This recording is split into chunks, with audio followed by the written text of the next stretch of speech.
Okay, seems like we are setting up for our next run, which will be Grim Fandango Remastered any %, ran by Conception 2. Take it away.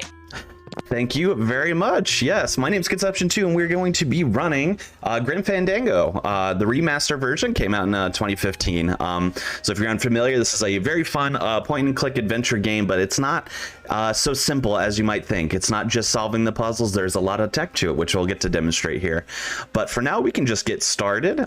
So if we are ready on the timer, I'm all set. All right, we're going to start in 3, 2, 1, go.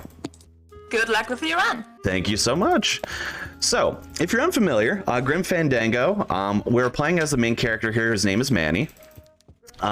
Manny, like everybody in this world, is in the land of the dead, so they have unfortunately passed away from real life. But what that means for them is that they have to figure out a way to continue on to the afterlife. And what Manny's position is he is a travel agent for the dead, more or less. So everyone, based on how they were in their life, you know, if they were kind, if they were good, and everything like that, deserves some level of travel package, be it a hard journey or a silver bullet Class A train to the afterlife. And that's kind of how it ranges there. And the problem that Manny is having is, for some reason, all of his clients, no matter what, get the worst travel package, and he can't really figure out why. Even when some of his clients are really good in their life, he can't figure out why they're not getting good packages. So he's going to start investigating here and figuring out what exactly is going on at his, you know, little travel agency of the dead position here. So like I said, this is a point-and-click adventure game. There is a lot of speed tech that actually goes into it, a lot of movement-based speed tech, to be specific. So you'll see a lot of times I will be pulling out inventory items while moving, which is absolutely not what the game intends for you to do. You're not meant to be able to take out your inventory items while you're moving. However, if you use your mouse to click on a transition point and then let the game kind of automatically move you while you're in your inventory, the game doesn't really know what to do. And therefore, you are able to access anything in your inventory while moving, which saves us a lot of time over the run. You'll also notice as well, if you've played this game before, this is a very famous adventure game from the 90s, a LucasArts adventure game in the same vein as like Monkey Island or Day of the Tentacle and things like that. Hold on 1 second here, let me just focus on clicking these proper options so we don't have any extra dialogue. But you will notice, like I mentioned, that hold on 1 second. There we go. Oops. That particular area takes a lot of my focus. So 1 second. All right, there we go. Perfect. But we are playing on the remaster version, is what I was going to say. So graphics are updated. So it might look a lot different than if you played it in the 90s when it came out. But you might have also realized from then that we don't have voice lines on currently, and that is because that will actually save us a lot of time through the run. You can notice that I'm mashing furiously through text whenever I can, which saves us a lot of time. And if we have voice lines on, for whatever reason, for some of these cutscenes or dialogue sequences that are unskippable, if we have the voice lines on, we have to wait for the cutscene to play out the entirety of the voice line. However, if we turn voice lines off, we just have to let the text appear on the screen for its determined amount of time, and then it'll disappear. And that tends to be a lot faster than waiting for voice lines to complete. So while this has some incredible voice acting, I suggest you play it casually. And then just to see exactly how great the voice acting is. We won't get to hear it here, unfortunately, because we are trying to go fast. All right, so up the elevator we go. You might have noticed near the beginning, we talked to our large demon friend. His name is Glottis. We're going to see a lot of Glottis in this run. He's kind of our companion through this whole journey. So you're going to see him quite a bit.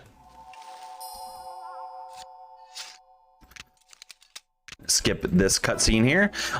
It's worth noting as well. So I am playing on the PC version of this game, which is very much faster. That is because any console version of this game, which there are many, Switch, PS4, you know, Xbox, you can play it on anything, which I highly suggest. But however, there are a few things that are absolutely optimized in the PC version that are not going to be on the console version, namely the ability to skip text as fast, for one, but two, navigating our inventory is the big thing. If you are playing on the console version, you cannot use your keyboard to hit a specific item without flipping through the inventory. Should you be playing this on console, anytime that you want to go into your inventory, you have to go through a long process where you go into the inventory, flip through the item you need, select the item, and then it comes out. So it's a little bit of a process, unfortunately. Which we do use a lot of items in this game, so it's not like something that you can avoid. So any console run is probably at least 15 minutes or so slower over the corresponding PC run, unfortunately. So we have some balloons that we got from the street vendor outside. We have filled with some packing material. We're actually going to put down our mail chute here. And that is because we are intentionally sabotaging the mail system so that we can steal some mail from one of our coworkers and figure out who keeps getting all of the like good clients, quote unquote, slash all of the clients that are getting these expensive and flashy travel packages, regardless of how they were in life. And we want to see what's going on. So we need to sabotage the mail system so we can sneak some mail. There's like a very cool cutscene skip here. So we're actually gonna grab this fire extinguisher, and as we're walking, we move to activate the cutscene and put away the fire extinguisher at the same time, which skips a long animation where this worker catches on fire due to the sabotage that we did. It saves probably about 20 seconds, 15 seconds at least. But now that we twisted that lock to keep the door open so we can go into the mail system, we're gonna head right back in, open the door. And you might have noticed as well at the beginning we had a playing card that we hole punch, and that is so that the air filter from the pneumatic tubes will still pass through, but we can get to the mail and see where it's going.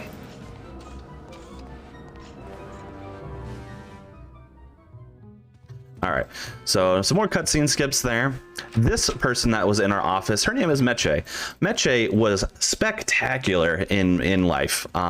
You know, charitable, kind, giving, you know, everything you'd want to be. And for whatever reason, she was given the worst travel package, which doesn't make any sense. Why would that be? We don't know. We have to figure it out. This is Salvador, who is running an underground resistance, also thinking something is weird going on. Strangely enough, the resistance is being run directly through the basement of the building. So Salvador and the secretary, who is also in on it, are running this underground resistance group, so we can figure out what is happening around here. We're gonna sneak into our coworker Domino's office, where there's gonna be a few key items. First, we got to grab this trophy out of his desk, which is going to be very key coming up right away. Oops, got to put away the thing. Oops, there we go. Put it away. There we go. Now we're going to hit this punching bag a few times in order to knock off the mouth guard and take that. Now, it's a little gross, right? You know, it's a mouth guard. We don't want to touch anyone else's mouth guard, but keep in mind, we are skeletons, so they probably don't have saliva. It's not that big of a deal if you think about it that way. So we're going to take out this trophy that we immediately used, and we're going to hook it to this rope that we gathered. We can actually skip the animation for the attaching it, and it creates a grappling hook of sorts, which is great because we need to get across and up to the roof. Why do we need to get up to the roof, you might ask? Wonderful question. The resistance group, the underground resistance group that Salvador is running down there, needs a way to be able to pass communication all across the land of the dead, and they're going to do this in a little bit old-fashioned. They're going to use pigeons. But they can't use pigeons that are already, you know, fully grown, because you can't train fully grown pigeons. Everyone knows that. So we have to get some baby pigeons. So what we do is, before we grabbed an inflated balloon, and we also grabbed a loaf of bread here. So what's going to happen is the pigeons will fly over to get the bread. However, they'll accidentally pop the balloon, scaring themselves, and then we will have access to their nest, which is in this pipe right over here. Genius. Absolutely genius. Again, pigeons, a little dated. I mean, granted, this is a 90s game, but you saw they have pneumatic tubes for mail, at least. You know, that's got to be faster. But when you work in the underground, you got to do what you can. All right, so we grab our egg, and we're going to make our way off of the roof here. We're going to make our way down the rope again. And we're actually going to go back in the same area that we were where we first met Glottis.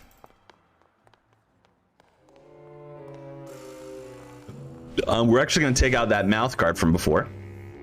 And weirdly enough, the computers in our office have like some kind, not DNA because we don't have DNA, but like some kind of activation based off of everyone personally. For example, we need to get a mold of our teeth in order to be able to access the computer because, you know, 90s, I guess. Actually, we want to keep that out if we can.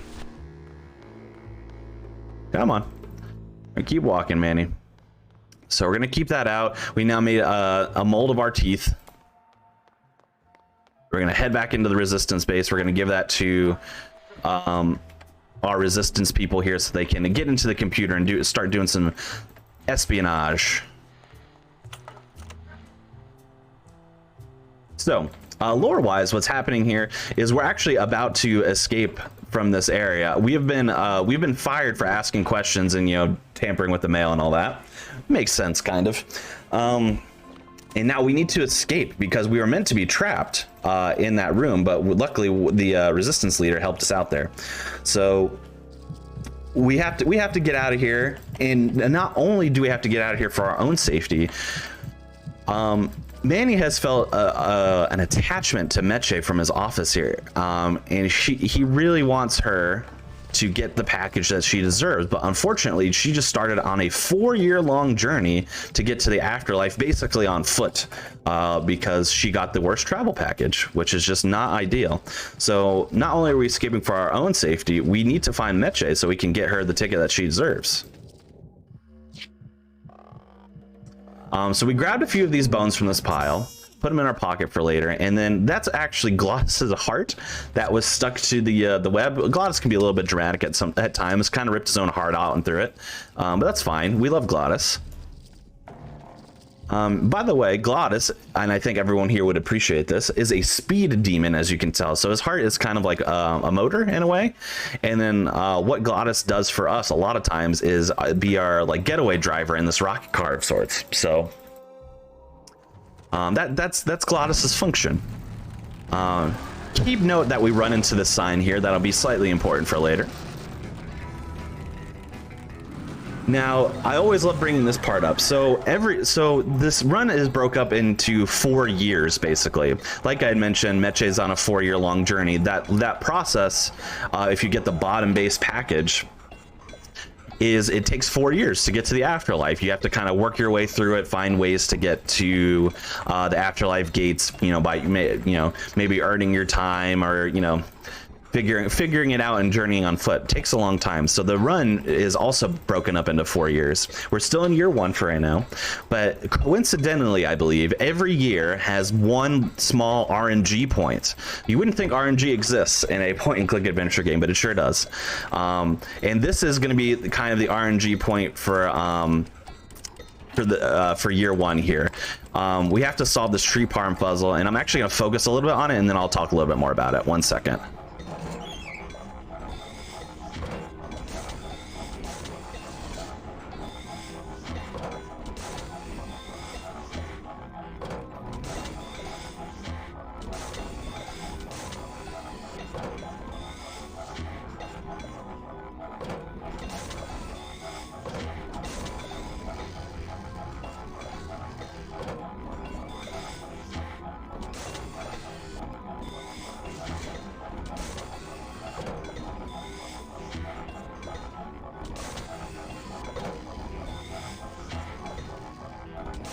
There we go. That actually was pretty terrible. I'm not gonna lie. That took a very, very long time. But that's okay. So what happens there is we have to make the tree uneven. It's kind of I like to call that the tree farm because I don't really petrified tree farm rather. So what we have to do is we have to make that tree uneven so our way is no longer blocked so the car can get through. The way we do that is while Gloss is standing on it, we want the gears to be equal on each side so it achieves maximum wobbliness, more or less, and then it falls. The RNG portion of that is whatever cycle you end up on, you want to be on a fast cycle where you can just wheel the wheelbarrow over the wires and basically do it in one swoop so that you can solve the puzzle at its fastest. I did not get so lucky and I had to really adapt to get that puzzle solved, but we got there, which is the important thing. You saw also I yanked that sign out of the ground and then brought it into a next area to solve another puzzle. So what we're meant to do there is actually go around that whole area with the sign, and the sign will turn and point in different directions as it has an arrow on top until we have put the sign directly in the ground to the point that it opens up that secret passage. However, the point is the same every time, so we can just walk directly over to the point that it's supposed to be in and then just move on. Speed tech. Here's the next obstacle of this forest here, is that we have a beaver issue. So these are flaming bone beavers. They are very much attracted to eating bones. And we have to figure out a way around them. Now, luckily, we already have figured it out pretty much. We grabbed 3 bones, as you remember. We're actually going to throw them in this lake of what I believe is like oil or sludge of some sort. Take out our fire extinguisher. As they jump in to get the bone, we will douse them so that they are no longer on fire, which is really the main reason why we can't go by, apparently. I'm going to take out another bone here. I'm going to throw it, and we're going to extinguish. Wash, rinse, repeat.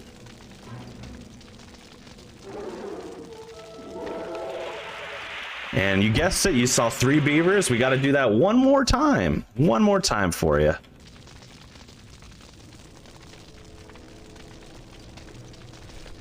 Bone. Extinguisher.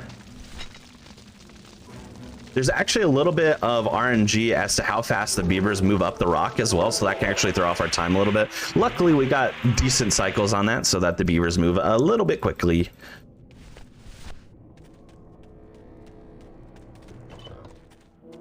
There we go. We're going to use this key we gathered a bit ago. All right, and now we're actually in an area called Rubikava, which is where year 2 is going to take place. But we're still in year 1 a little bit. We got to finish up year 1 just ever so slightly. We got a few things we got to solve here. If you remember all the way back near the beginning of the game, there was somebody that I removed from a body bag, and that is because they had recently passed and had made their way into the afterlife. And that person's name is Celso, and this is Celso actually. Celso wasn't particularly good in life, so it wasn't a huge surprise to Manny that he did not get the best travel package. But he wasn't awful. You know, Manny thought Celso maybe deserved, like, you know, not the lowest package, but not the highest package, but he got the absolute lowest. But that is kind of what spurred Manny's suspicions on to begin with. And Celso is on a journey to find his wife, actually, as well. So Celso is kind of like a side character that kind of helps us see our progress over the course of the 4 years. And we'll see Celso 1 or 2 other times in the run. But for now, we're going to tell Celso we found out where his wife is, and she's actually already been through here and left. So Celso is going to pursue her, which gives us this job at the diner, where we will then wait for Meche in a similar fashion.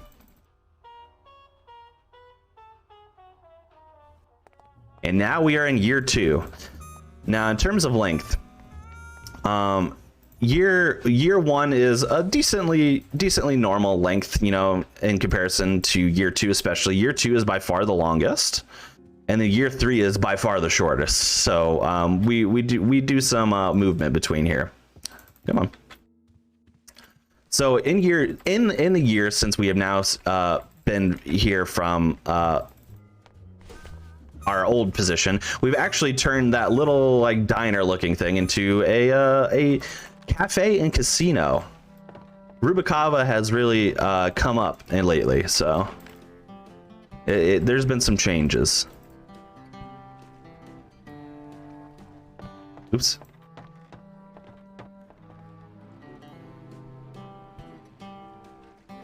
I think I'm good, actually. I had to, that particular dialogue sequence is a little tricky because you have to select the right options or you can't actually progress the story. So I had to make sure that I selected the right ones. So I had to focus on that for a little bit, but we're good, I believe. And this is the Blue Casket, which is like a jazz nightclub and hookah bar. Which we'll pop in and out here occasionally, just to grab some items that we're going to need for the run as well. For example, we're going to grab this book here. We're going to skip that cutscene and head back out.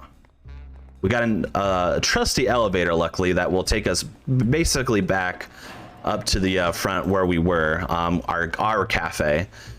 And we gotta meet some rather interesting individuals here. As you can imagine, in a town that has kind of turned into a casino town, it can bring across some individuals who might not be so savory, namely some mobster type criminals, which we're gonna see. But luckily Glottis is still here. Speed demon, but also a brilliant pianist, as it turns out. Speaking of seedy individuals, we have our friend Charlie here. Now, what we have discovered in the story is that Meche has actually been through Rubikava and has left on her own as well on a ship. So we need to get on a ship. However, there's we talked to the ship captain. There's only one spot open on the ship, and the person that is needed needs to be someone mechanical, someone who can help like manage the ship's engineering and things like that, which Glottis fits that bill because Glottis has a lot of knowledge when it comes to vehicles and machines. However, we need a spot for us on the ship as well, which the captain coincidentally told us that if a spot opens up on the ship, then we can take it, which is great because we're going to ensure that a spot opens up on the ship. So that's a few things that we need to do. Namely, so we have to ensure that a spot opens up on the ship, obviously. We also have to ensure that Glottis has the tools he needs for the job. And we also have to make sure that we join the Maritime Union, or at least appear as if we have membership in the Maritime Union, which what we'll do is we will get a faux membership card from Charlie there. So that is where Charlie comes into this deal. However, in order for Charlie to get us those membership cards, we got to do a little ipso facto, do something for Charlie, so he'll do something for us.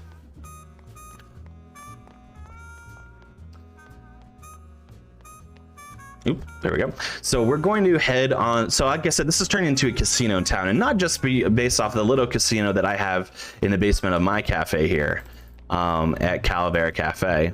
There's actually a much larger casino that you will see here in just a second. We're actually going to preemptively pull out this bottle of alcohol that we grabbed. And if you're familiar, it's kind of like Goldschlager. It's an alcohol that has, gold flakes in it. There we go. Instead of the walking key, I accidentally hit my inventory key, so that's what happened there. And the fact that it has the gold flakes is going to be important here because we're going to be dealing with a metal detector.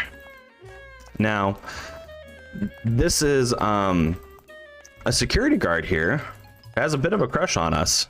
And so we're going to go through the metal detector and actually purposely get caught because we want this handheld metal detector that she has. So we're going to get caught to kind of like flirt with her a little bit and make it so that she will give us the metal detector. We won't need that metal detector for some time, but it will be important later on. So it is very important. But on the unfortunate side, she's just a lovely person. We actually are going to have to kind of disappoint her and make her mad at us to get the to get the metal detector. Poor Carla. If you actually, fun fact, if you actually follow the dialogue options for a while in this segment, you can actually keep doing it for a long time. She'll actually start crying because she kind of just goes over some sad stuff in her life. And then not only that, we have to then disappoint her by not actually being interested in her, but wanting her for the metal detector. So it's not the best luck, but we do also have to go fast. So for the sake of the speed run, you know.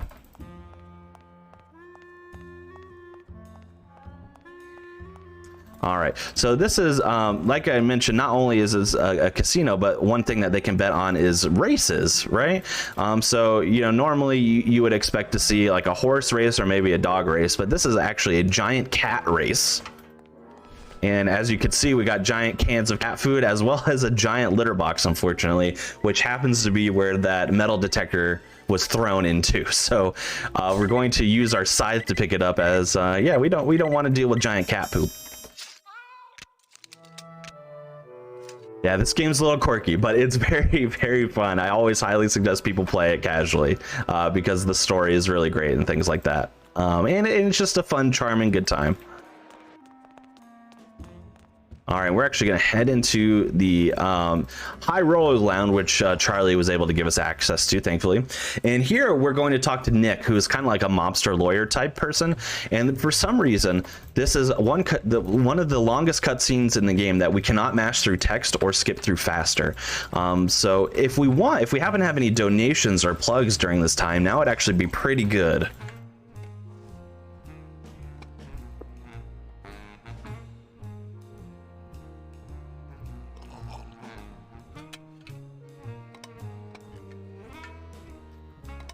I do believe the reason why this cutscene isn't skippable is so we can see that key fall out. I think the game doesn't want us to skip through that and not realize what we're supposed to do, which kind of makes sense if you think about it. I'm sorry, by the way, I forgot to unmute myself. That's okay. No worries. I'm professional. But when I have the time, I would like to thank ESA for supporting this marathon. Because besides providing us with a channel for streaming, they also share in their gear, they give us technical assistance and their sponsors. So be sure to check out ESA's next event, which will be Break the Record Live Minecraft, which will be taken part next week, alright, on this channel, so you don't even have to go far. Excellent, thank you so much. Yeah, so we're basically through this long cutscene. We have to convince Nick to go away so that we can grab the cigarette case, which has the key in it. So we're gonna grab it for now. We can't access the key. It seems to be locked behind a compartment that we can't access, despite Nick just bumbly dropping it and watching the key fall out for whatever reason. So it can't be that secure, but you know, here we are. Here we are in the kitchen, and the reason why Glottis is, you could have seen Glottis a little bit up near the top of the screen in the previous screen, and the reason why Glottis is here is because unfortunately Glottis is a little bit of a lush. Oops, I accidentally took this out apparently. Glottis is a little bit of a lush, likes to drink a little too much, unfortunately. So we're actually going to utilize that in order to get down to the secret compartment where Charlie's suitcase is. Because what we're going to do is we're going to empty this. The waiter is going to come through here. He's going to go in here to get more drink for Glottis. We're going to unfortunately lock the waiter in so that Glottis can't get any more drink. And then what's going to happen is we're not going to see it in a cutscene, but because we're going to skip the cutscene. But Glottis is going to come and empty a barrel out on his own, which has just happened. Now the barrel is empty. We're going to cut a hole in the top of it with the can opener that we grabbed. Oops. And then we're going to actually hide in the barrel so that that demon that came and grabbed the barrel earlier will then bring us down to like the empty barrels warehouse, which is coincidentally not far from where we need to go for Charlie's suitcase. So we're going to grab this forklift, and here we have one of the most finicky things in the run, and it's finicky out of our control because it's based on frame rate. So what we're going to do is we're going to turn this forklift as so. and then we're going to activate the elevator. What we're going to try to do is we need to get the elevator stuck by putting the forklift through these holes. You can only do it as the elevator is moving up and not down, and for some reason it will just fail because of modern technology. So 1 second here. Yep, it failed. So that's perfectly all right, because we create a save file just for this very moment, because otherwise we'd have to bring the elevator back down and then back up again, which we don't want to do. You might also notice that when I paused there, the menu looks very strange, and that's okay. The reason why it looks strange is because I'm playing the game in 4x3 in order to have less of a click space, which makes things obviously faster. But however, regardless of what mode you pick, 4x3 or 16:9 to play, the menu will always be in 16:9. So we cropped the game for 4x3, but when I go into the menu, it's still 16:9. So don't be alarmed if that looked a little strange to you. So we got Charlie's suitcase. That's wonderful. Okay. And we're gonna return it to Charlie. There's actually, despite there being a cutscene here, we can actually skip to the text. And you might be wondering, so Charlie's got a gun on us because, again, he's not the most savory of characters. But you might be wondering, you know, we're in the land of the dead. We're already dead. What is a gun gonna do? But you also notice that the gun has this little flower icon on it. And that is because in the land of the dead, bones are particularly susceptible to sprouting. And what that means is when fertilizer hits bones, it causes a sprouting of like bushes and flora and things of that nature, which makes it so that we can no longer move or do anything. So that's kind of the equivalent of dying in the afterlife. All right, so weirdly enough, we're gonna take the cigarette case that we got and bring it back up to the security guard who kind of hates us now. For whatever reason, this casino has a security section that has this little vault that is not an explosive chamber in terms of if something's explosive, we put it down there, let it explode, and keep it out of the reach of people to avoid harm.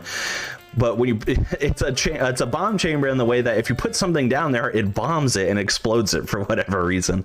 So I don't know why that would be, but that is indeed the case. So now we got the key, luckily, which we're going to use pretty promptly here. We just gotta make a pit stop first. And that pit stop is going to be within the blue casket once again. You might have seen, if you were an eagle-eyed viewer there, that we picked up a turkey baster while we were waiting for the waiter to come back. And that we're going to use right now as well. So we're going to fill the turkey baster with hookah water, and then we're going to leave. And you'll see exactly why that is in just a moment. But if you're keeping up, we got our Maritime Union cards now, so that's great. So that's one thing that we have to do. But we still need glasses to have tools for the ship, which are going to be given to us by those worker bees. So we're going to convince the worker bees to go on strike, basically. However, when they go on strike, they're actually going to be imprisoned for... Oops. Oops. I made a... unnecessary... There we go. Unnecessary... dialogue options here. There we go. There we go. We're gonna give them this book, which gives advice on unionizing and going on strike and stuff like that. But unfortunately, they're imprisoned for it illegally, of course. There we go. Gonna kind of glitch through the door there because it was glitched open, so we're gonna glitch it right back. So we don't have their tools. They're imprisoned, so we can't get their tools yet. We have to get them out of prison, so that's another thing that we're gonna have to do now, unfortunately. But one thing we did, so we used the key to enter the lighthouse.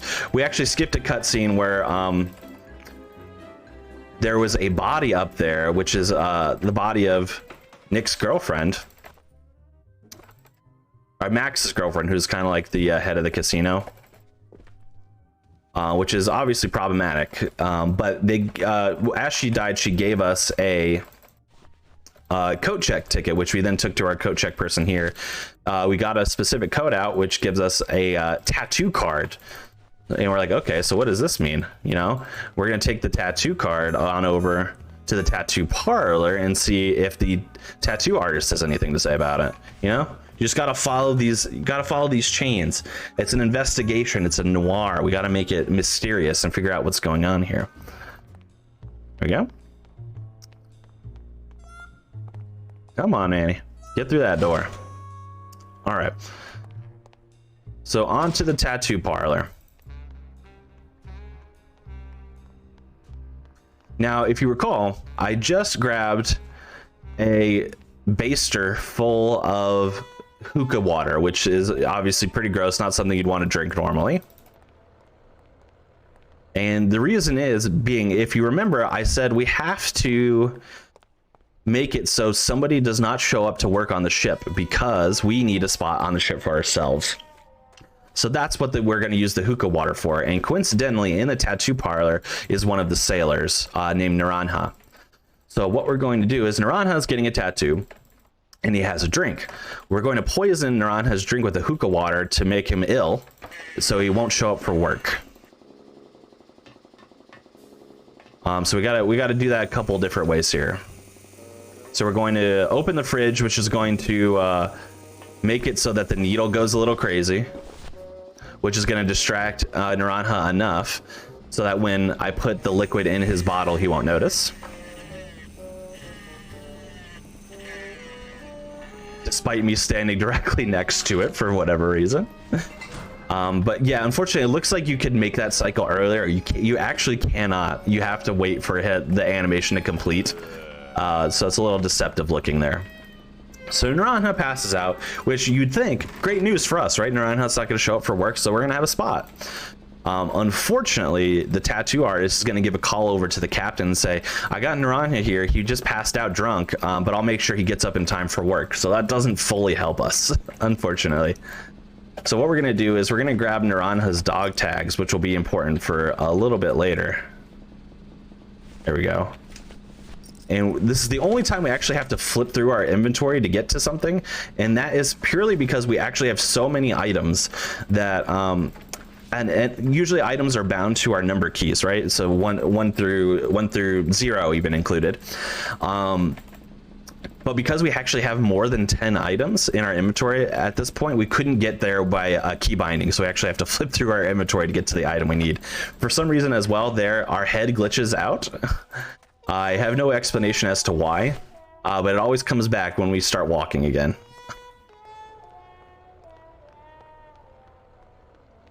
All right, so we're going to use this fake betting slip machine that Charlie gave us all the way back at the beginning of year 2 here, and we're actually going to input a specific code to create a betting slip. Now, if you're playing the game casually, you're meant to like kind of explore, get a little bit more of a lore, and that's how you find out what you're supposed to put in to the betting machine there. However, the code is the same every time, so we skip a lot of time by just knowing what the code is. So we don't have to explore, we don't have to talk to people and learn about why that particular date is important to get the slip that we need. We just know where to go. So we got the slip. And then what we're going to do, the slip has procured us a picture of our kind of mobster scumbag lawyer guy, Nick, making out with his boss's Mac's girlfriend, which is definitely not a good look. And we're going to use that for a little bit of blackmail, but blackmail for good. Because we're going to force Nick to utilize his lawyer services to free the worker bees so that we have access to their tools. They're going to be so thankful they're going to give us their tools, which is great. And don't worry, we're going to get, even though we have to blackmail Nick, we're going to get a little bit of vindication on him for not being such a good guy. And that vindication is going to be coming up right about here. Just gotta get to this cutscene. Here we go. And boom, vindicated. I actually call that split vindication, and then I split exactly on the punch just for fun. Why not? You know, just to have a good time. All right, so we're actually almost done with year 2. Believe it or not, time flies when you're having fun. We have a couple of last things we need to do. So that metal detector that we got from the security guard is going to come in handy finally, because this is the mortician. All right, so we're gonna talk to the mortician here. You can actually, because of this, you can kind of see what it looks like when bodies are sprouted, right? They've turned into like this flora and bushes and are no longer, you know, moving or talking or doing anything of the sort. The mortician is having trouble identifying these bodies, which he's going to use the metal detector to help see if there's anything on the bodies that he can help use to identify. Coincidentally, we grabbed some metal dog tags from Naranja earlier, which we're going to throw on this body. Wonderful. So now the mortician thinks that this dead body is Naranja. Mortician's going to call the captain and say, unfortunately, Naranja is dead. So probably not going to show up for work, right? And that frees up the spot on the ship for us. So if you're keeping up, the 3 things we needed to do were get into the Maritime Union, and get Glottis tools, and open up a spot for us on the ship so we can go, which we have satisfied all 3 of those requirements, which is great. But there is actually one last hidden requirement that we have to do, which is we have to secure the legacy of our little casino as we're about to leave it. So the only thing that is happening to confront the legacy of our little casino is that there's somebody who is actively cheating at the roulette table. And we have to stop them by turning off the cheating component, which is a magnet that's in the roulette, which we can do from our office. After we do that, we immediately head into year 3.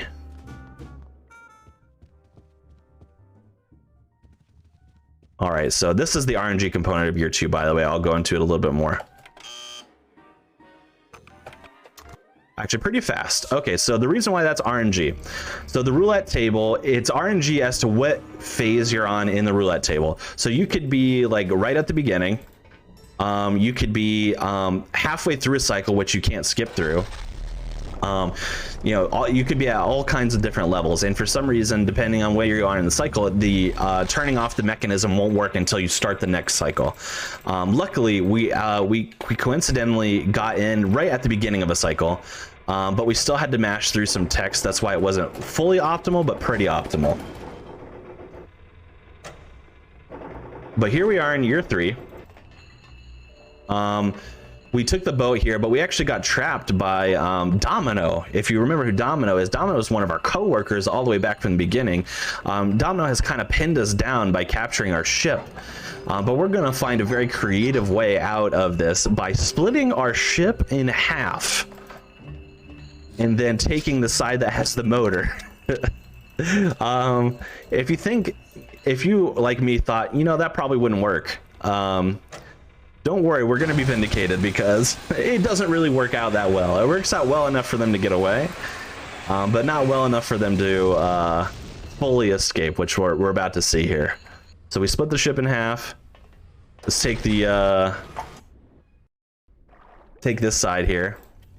And as you can see, the bottom half of our ship with the motor didn't last too long. We're stuck at the bottom of the sea. Luckily, we're already dead, so we don't have to worry about drowning or whatever.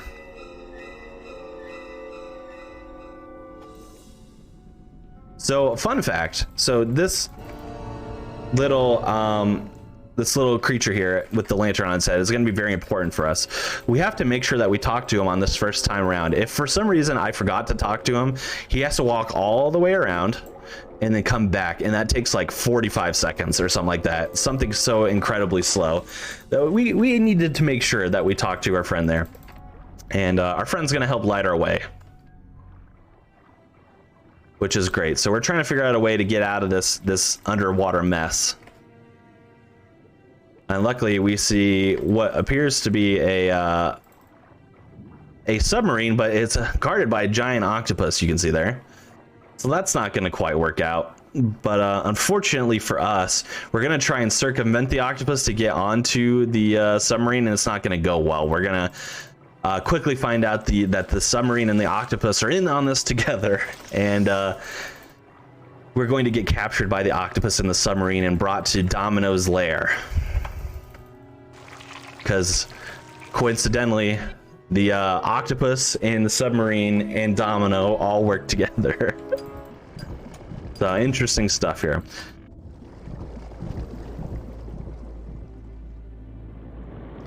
We got a little bit of cutscene goodness here, so if we happen to have a quick donation, now's a great time for that as well. Sadly, we don't have a donation, but speaking of that, I wanted to remind you that we have a lot of amazing bit wars going on. Next one will be for the next game, which is on our schedule, which will be Lena's Inception Sacrifice Ending. And you can still choose between the 32-bit art style and the 8-bit art style. Currently, 8-bit is in the lead by $10, so if you want to change that, go ahead. Yeah, very good. Get in those donations towards those excellent bid wars especially, but also just for such a great cause. So Domino has kind of a work camp going on. Domino's not a good person, as you could have imagined. So unfortunately, these little angels are being held captive by Domino in this work camp. So obviously you can tell not a very good person, but we convinced them to throw a little pickaxe at us, which is going to be very important. This is the RNG component to year 3, by the way. We have to make it so that Meche, this is Meche, by the way.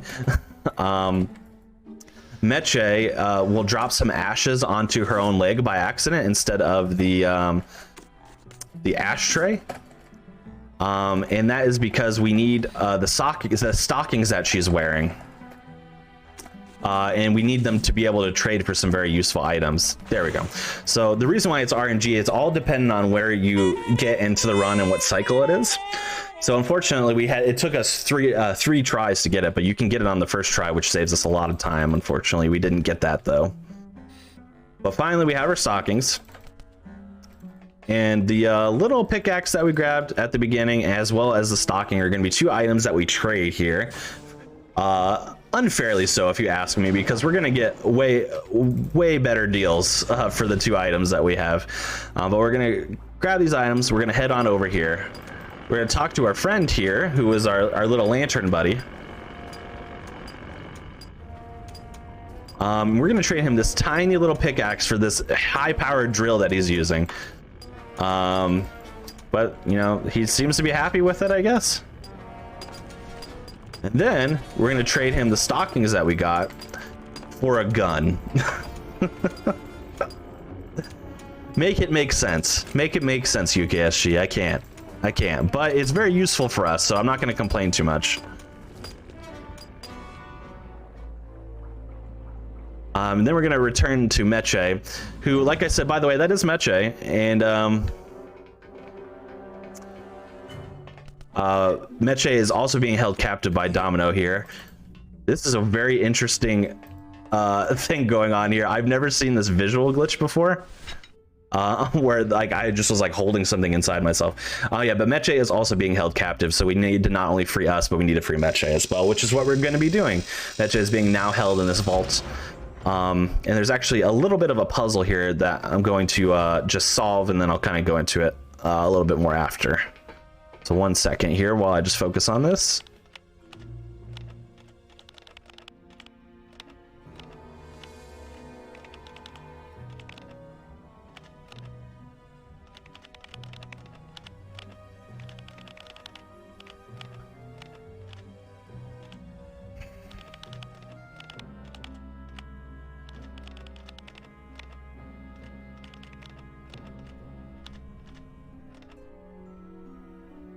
Okay, there we go. So we have to line up the tumblers in a way that the side gap is completely exposed, which, based on RNG completely, can be really difficult to really easy. The bottom 2 tumblers were lined up already, which was really nice, but the top 2 tumblers are highly sensitive, and I could not get them to line up properly, but we finally got there. We purposely lock ourselves in the same area because we can't seem to find where Meche is, but that's because Meche was behind a hidden door, which makes sense. And then we're gonna lift up this axe. We're actually gonna do a bit of a speed glitch here. Oop, I accidentally bopped out of the speed glitch, unfortunately. Basically, you can like triple or quadruple your speed while you drag this axe by hammering on a transition point as well as using your movement keys at the same time, because the game gets confused as to what's supposed to be moving, so it just doubles your speed. But I accidentally toggled the movement speed by nudging it with my finger, so I immediately bopped out of the glitch, unfortunately, but we made it work. We drag the axe over because it's heavy, and we have also discovered that this suitcase is full of Class A tickets to the afterlife. There is obviously some kind of scam going on here that we need to get to the bottom of, but first we need to get to safety, so that's what's most important.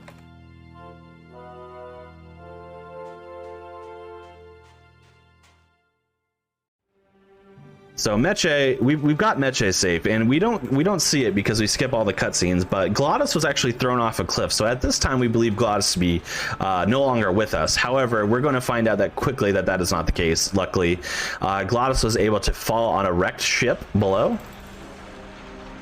So Glottis is going to repair the ship so we can get out of here, and we're going to help him with that.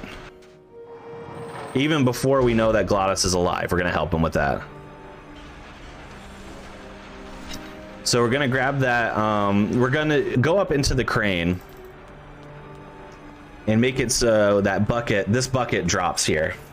Now you're gonna have to trust me, but we're going to use that high-powered drill thing to separate the chain from the bucket, but we're gonna skip the animation for it so we don't actually see that it happens. But trust me, it's happened.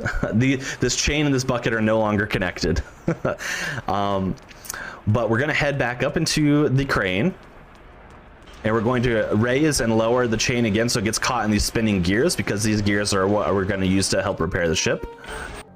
Then we're going to raise the chain again, and then we're going to move the chain all the way back here so that we can raise the ship itself out of the water by getting the chain wrapped around the anchor of the ship and then pulling it up. So we're going to hop down here.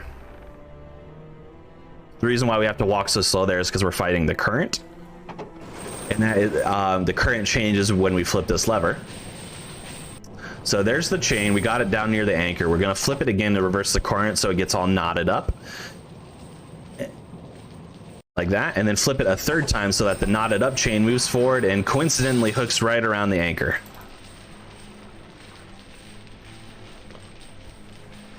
So we're going to hop back into the current. And as we are going with the current now, we can move quite a bit faster.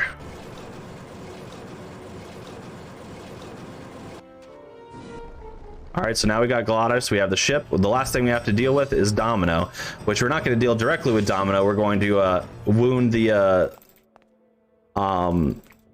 octopus submarine.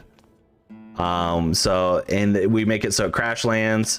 We're actually right next to the gates of the afterlife, coincidentally. What is happening? Keep going. There we go. All right, that was odd.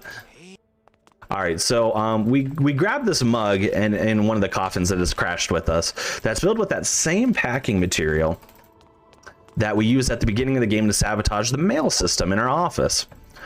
Glottis, meanwhile, is under the weather significantly because, as we mentioned, Glottis is a speed demon, and Glottis's nature is to go fast, which we can all sympathize with, I'm sure. However, we haven't had a vehicle for quite some time, and Glottis has not been able to utilize his life's purpose. Therefore, he is starting to grow sick because he can't fulfill what he needs to in life. But we're going to change that very quickly by discovering some rocket fuel. The packing material, as it turns out, is very flammable, which is great because right now we are stuck at the gates of life without any tickets through. So we need to backtrack a little bit in order to get some tickets and then return here so that we can move on to the afterlife finally. So we help these little demons discover rocket fuel. All right, and then coincidentally, we have now arrived in Urukaba. I also mentioned, I don't think I mentioned this, we are now in year 4, so we're approaching the end of the game here. But yeah, so like I said, we had to backtrack so we can get some tickets. We need to make our way all the way back to the office that we were at the very beginning, but we can't get there fully without the rocket car, which is being held in Rubikava. So we need to get access to the rocket car so we can get there. So we're back in Rubikava, going to unlock the rocket car. However, it's being held captive by dominoes, if you could believe it. So there's a big like stacks of dynamite attached to the back of the rocket car, and there is a long string of dominoes that, if they are tripped, will then set off the dynamite. So we cannot walk just and get right to the rocket car without, you know, having a lot of problems. So we need to somehow circumvent the domino trap, which we're going to do right now. So we grabbed some nitroglycerin, or liquid nitrogen. Yeah, I don't exactly know which one it is. One of the probably liquid nitrogen, because it freezes things. I'm not a science person, as you might be able to tell. So, and we're also going to grab the ship in the bottle that the captain has been working on pretty much throughout this whole process. And then we're actually going to head back into the Blue Casket, our old jazz bar, but nobody is here. More importantly, we're going to use this ship in a bottle as a vessel to pour what is called lumbago lemonade, which is some kind of alcoholic lemonade in here. And if you remember, someone among us is a little bit of a lush, so we're going to be utilizing that a little bit. The solution to this puzzle is a little bit unorthodox, but trust me. One thing I've been doing this entire time in terms of speed tech, and I have not really mentioned it at all, is something that I call tanking through, which basically means that I'm tanking through these transition points. So for example, when I walked from the last area into this area via this bridge, I clicked on it in order for Manny to start walking there, but as I approached the actual transition point, I swapped it to motion controls. The reason why I do that is the game gets a little bit confused as to what your movement is supposed to be there. So it actually skips a lot of animations. A lot of times you might see it because there are some points that you can't even tank through regardless of what you try. That whenever Manny enters an area, there's like a 2-second delay where he just kind of like stands there for a second, a little bit of an idle animation, and then you gain control of your movement. But by tanking through, a lot of times we skip those animations. All right. By the way, the solution to that puzzle is to get Glottis to drink the lemonade, throw up all over the dominoes, which you would think that's gonna knock over the dominoes, right? Obviously, but no, it creates a perfect coating over the dominoes so that they're still standing. And then all we have to do is freeze the lemonade so that we can then walk over it. It all makes sense. It all makes perfect sense. All right, so as you can see, we're in the underground of our building, which has looked quite a bit different because as the game makes certain in terms of theming, whenever mobsters take control of something, they have to turn it into a casino. So this office is no longer a travel agency; it's more of a casino and entertainment facility. But the head boss in charge of this whole conspiracy of stealing tickets and giving it to the rich and people who are corrupt in order for them to get first class tickets to the afterlife is going to be at the top of this building. So we're going to need to get there. Unfortunately, because this is our old office building, we're very easily recognized. So we have to disguise ourselves first. So first things first, we're going to get some cool face makeup, just like these casino dancers. However, to get face makeup, we have to sabotage one of them so that we're put in the show instead. So we grab that coffee pot, climb to the top, and pour coffee on them from above so that they don't know where it came from. Again, it all makes perfect sense. Don't think too hard. Great. So now we're going to head in here. And now we have our face paint, but we are also too recognizable with our clothes. Manny loves this coat apparently, and it's too recognizable. So we got to get a new outfit as well to make it so we're definitely not recognized. If you're questioning what just happened with me putting a bone hand into a grinder of sorts, you're right to question it, because that's a little strange. But as we've alluded to before, bone in reaction with fertilizer has a lot of interesting effects in terms of sprouting, which we're going to be utilizing a lot. You can vaguely see under Glottis's car here that there is this green stuff, which is actually fertilizer. If we used our bone grinder there, we could see how it reacts, and we can kind of create a track which leads us all the way through here. And luckily we only have to utilize the last step of the track in order to progress the story, which is great. So we just get to the very last step and then use the grinder, as opposed to following a trail of breadcrumbs, as it were. We have to be very specifically slow and diligent here. For whatever reason, this particular sequence has a very high chance to soft lock if you go too fast.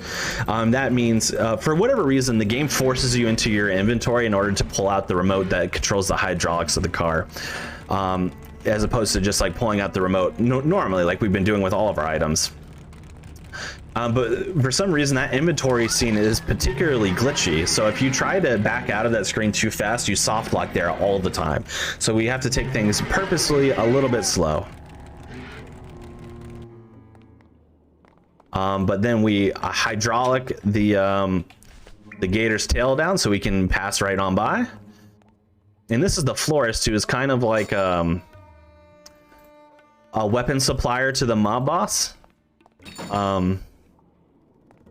And he's hiding because we think he thinks we're coming after him. And the way we circumvent that is we remove the stuck piece over his bell and then come back in. And then all of a sudden he's like, oh, I have a customer. That's got to be a customer, right?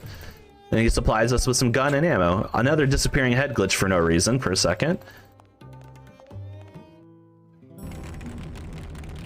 And then we're back in the sewer here with the rocket car.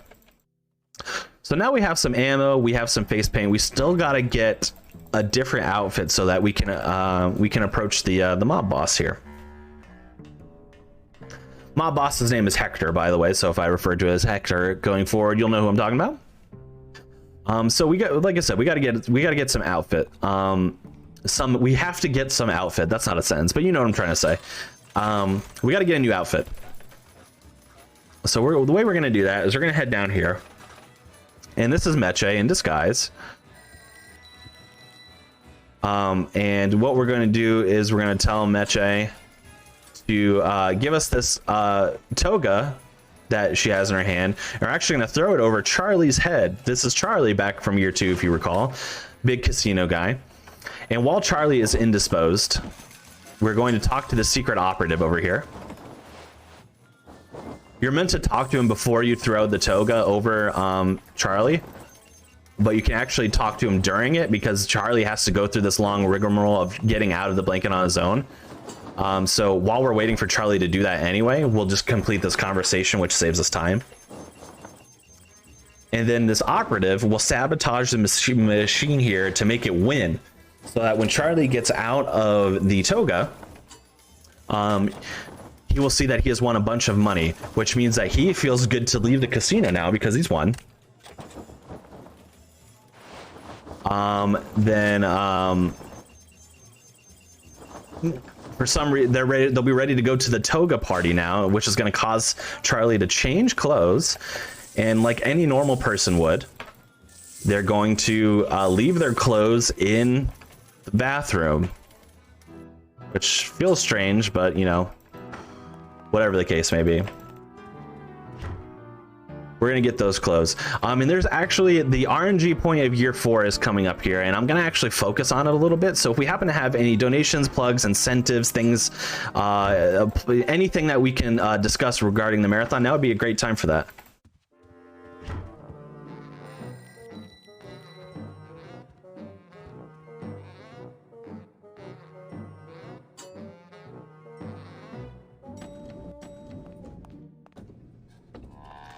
Wow, we actually got the best possible RNG there as well, which is wonderful. So just before we get into any donation plugs incentives that we might have, that is the RNG sequence. Basically what happens there is the guard of the door will not let us through to talk to Hector unless we can answer a question proving that we know Hector a lot. The answer to that question is always a number, and the answer is placed on the bingo board that's directly behind us, and it is random every time. So what you hope for is a low number so you don't have to scroll to find the number. And it could be any number between 1 and 34. So obviously there is a long range of maybe having to scroll through several pages. Luckily for us, the answer to the question was 1 this time, which like I never get that lucky. So that's really, really good. But yeah, if we happen to have any donations, plugs, incentives, now is still a really good time for that. All right. So I'd like to remind you all that we are raising money to support Crisis, a charity supporting people out of homelessness for good. They achieve this through education, training, and support with housing, employment, and health. 100% of all your donations will be supporting Crisis.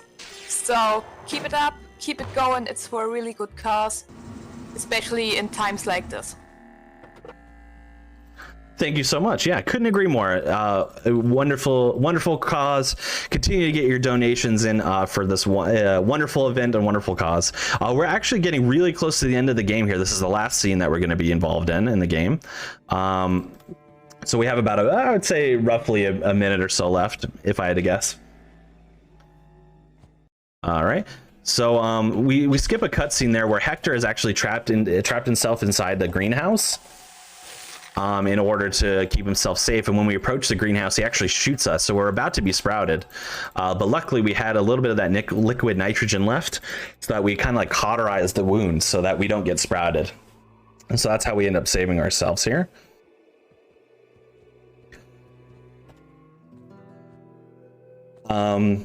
That is actually the head of Salvador, who is the head of the resistance group, if you remember. Without going into it too much, we were betrayed by somebody and then taken to Hector, which is why we weren't able to confront Hector directly at the office. We were betrayed. And we need to figure out a way to take care of Hector in the greenhouse, but we can't do that necessarily because anytime we step near the greenhouse, we're gonna get sprouted. So we gotta circumvent the way around it. So we used this ticket that it popped out of the case in order to get to Salvador's body, which is buried right here. And the reason why we need to get to Salvador's body is because he has the key to the trunk inside his pockets.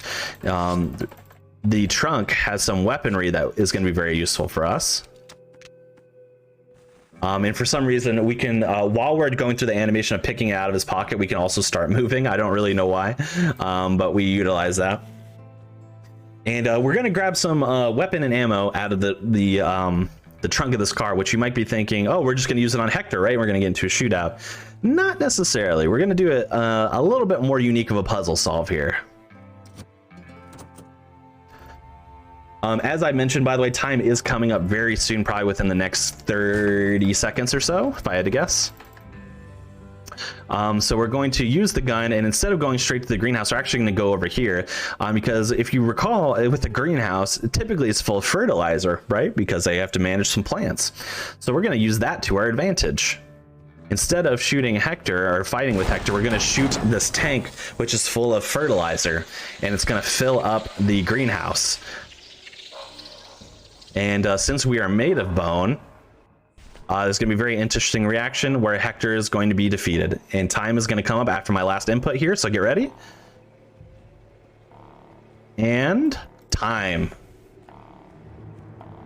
There we are. Little last few cutscenes here. I always like to emphasize this next part after Hector explodes here, which is we finally get on our silver bullet train to the afterlife after thwarting this conspiracy.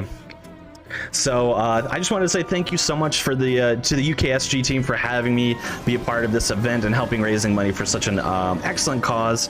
I really appreciate them selecting this game in particular. This is a wonderful game. Please play it casually if you hadn't. It's got a wonderful story, wonderfully acted, and like I had mentioned before, you can play it on any console, and it's very affordable, so you can play it anywhere. If you're interested in speedrunning this game, we don't have a Discord, as the community is very small, but feel free to reach out to me personally, and I'll be happy to help you with anything that you might need in terms of resources.